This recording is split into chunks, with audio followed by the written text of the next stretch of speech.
पैदाइश 49 बाब।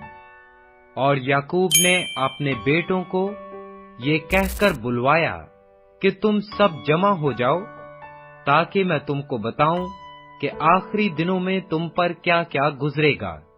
ऐ याकूब के बेटों, जमा होकर सुनो और अपने बाप इसराइल की तरफ कान लगाओ। ऐ रोबिन, तू मेरा पहलोठा, मेरी कुवत और मेरी शहजोरी का पहला फल है। तू मेरे रोब की और मेरी ताकत की शान है। तू पानी की तरह बेसबात है, इसलिए तुझे फजीलत नहीं मिलेगी, क्योंकि तू अपने बाप के बिस्तर पर चढ़ा, तूने उसे नजस किया। रोबिन मेरे बिछौने पर चढ़ गया।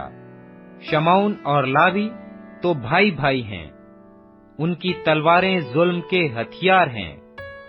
ऐ मेरी जान, उनके मशवरा में शरीक ना हो। ऐ मेरी बुजुर्गी, उनकी मजलिस में शामिल न हो, क्योंकि उन्होंने अपने गजब में एक मर्द को कत्ल किया और वो अपनी खुदराई से बैलों की कोंचें काटें। लानत उनके गजब पर, क्योंकि वो तुंद था, और उनके कहर पर, क्योंकि वो सख्त था।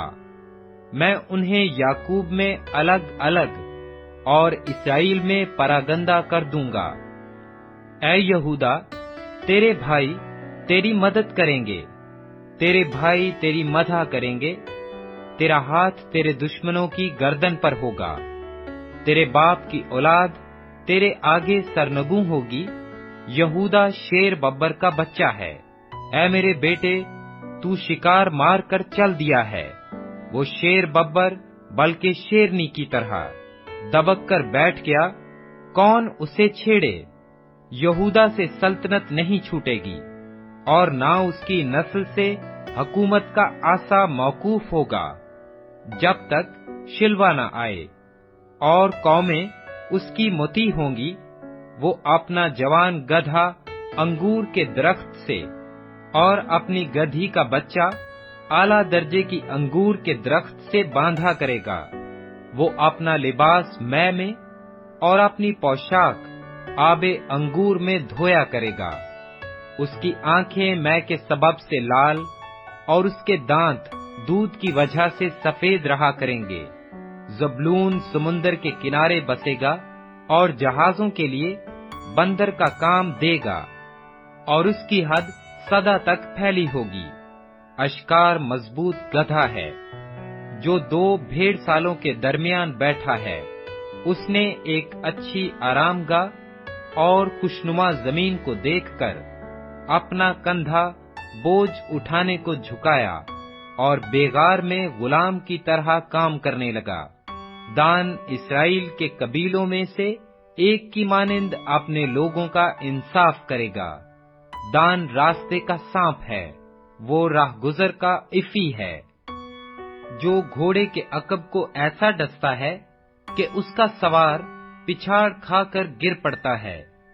ऐ खुदावन, मैं तेरी निजात की राह देखता आया हूँ। जद पर एक फौज हमला करेगी, पर वो उसके दुम्बाला पर छापा मारेगा। आशर नफीस इनाज पैदा किया करेगा और बादशाहों के लायक लजीज अशिया मुहैया करेगा। नफ्ताली ऐसा है जैसे छूटी हुई हिरनी, वो मीठी मीठी बातें करता है। यूसुफ एक फलदार पौधा है, ऐसा फलदार पौधा जो पानी के चश्मा के पास लगा हुआ हो और उसकी शाखें दीवार पर फैल गई हों। तीर अंदाजों ने उसे बहुत छेड़ा और मारा और सताया है, लेकिन उसकी कमान मजबूत रही और उसके हाथों और बाजुओं ने याकूब के कादिर के हाथ से कुवत पाई। वहीं से वो चौपान उठा है जो इसराइल की चट्टान है।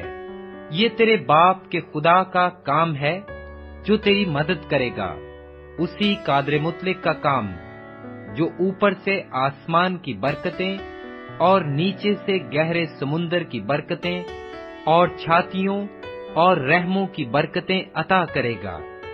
तेरे बाप की बरकतें मेरे बाप दादा की बरकतों से कहीं ज्यादा हैं اور قدیم پہاڑوں کی انتہا تک پہنچی ہیں۔